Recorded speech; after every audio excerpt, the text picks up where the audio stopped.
Halo teman-teman, selamat malam. Nama saya John Nuoya, saya dari Mawar Sharon Christian School Surabaya. Di sini saya akan menjelaskan sebuah topik, yaitu tentang pentingnya nasionalisme itu apa sih, dan salah satu contoh pahlawan Indonesia. Di sini kenapa saya ingin membahas nasionalisme, karena nasionalisme adalah sikap yang kita harus miliki sebagai orang Indonesia. Kita juga harus menumbuhkan rasa itu supaya kita bisa bersatu meskipun banyak ras-ras di Indonesia. Nasionalisme merupakan suatu sikap politik atau pemahaman dari masyarakat suatu bangsa yang memiliki keselarasan kebudayaan dan wilayah. Nasionalisme juga memiliki kesamaan cita-cita dan tujuan sehingga timbul rasa ingin mempertahankan negaranya baik dari internal maupun eksternal. Sikap dan perilaku nasionalisme itu yang harus dimiliki warga negara. Itu meliputi harus mematuhi peraturan yang berlaku, mematuhi hukum negara, melestarikan budaya Indonesia.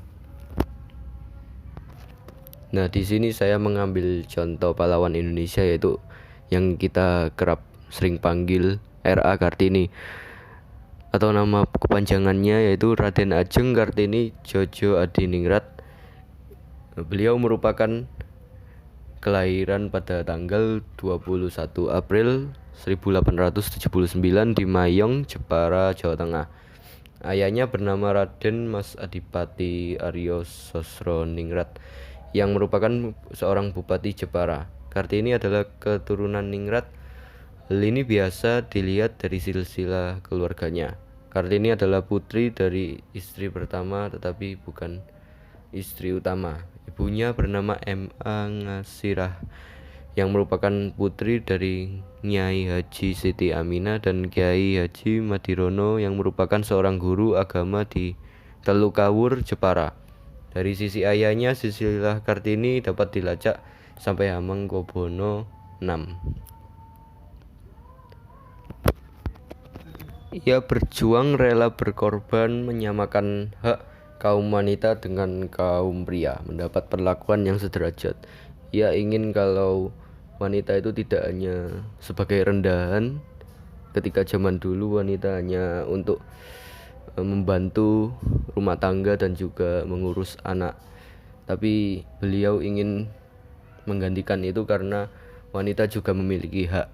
Yang kedua, menjadi inspirasi untuk wanita-wanita muda yang ingin bersekolah, memajukan kecerdasan wanita Indonesia. Beliau sangat optimis dalam menjalankan setiap apa yang beliau lakukan. Beliau juga orang yang ambisius, ulet, pantang menyerah. Bagaimana kita bisa lihat bahwa beliau sangat pantang menyerah dalam pengorbanannya supaya untuk kemajuan para wanita yang ada di Indonesia pada saat itu. Pandangan saya yang saya miliki terhadap Ibu R.A. Kartini yaitu ketika semasa hidupnya beliau selalu berani untuk menggapai cita-citanya meskipun ia perempuan. Sifat berani dan tegas inilah yang membuat terus berani menyuarakan segala pendapat untuk satu kepentingan bersama. Beliau orangnya yang sederhana, tidak semerta-merta disuka kehidupan mewah karena ia tahu bahwa kesederhanaan dan kerendahan hatinya itu menimbulkan rasa kemanusiaannya kepada teman dekatnya yang mungkin kurang mampu. Ia juga orang yang rela berkorban, cerdas, perhatian kepada setiap para perempuan, supaya khususnya dalam bidang pendidikan beliau menginginkan bahwa perempuan itu memiliki hak yang sama seperti laki-laki. Bagi saya nasionalisme itu penting karena itu merupakan salah satu cara di mana kita bisa berkontribusi untuk negara kita Indonesia, selaras dengan apa yang kita lakukan sehari-hari ketika menaati setiap peraturan yang ada.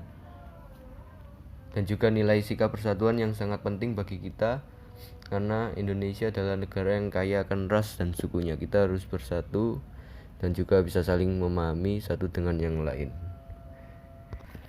Biblical integration yang saya ambil kali ini yaitu di dalam Mazmur 45 ayat 4-5 berbunyi demikian: ikatlah pedangmu pada pinggang, hai pahlawan, dalam keagunganmu dan semarakmu. Dalam semarakmu itu majulah demi kebenaran, peri kemanusiaan dan keadilan. Biarlah tangan kananmu mengajarkan engkau perbuatan-perbuatan yang dahsyat.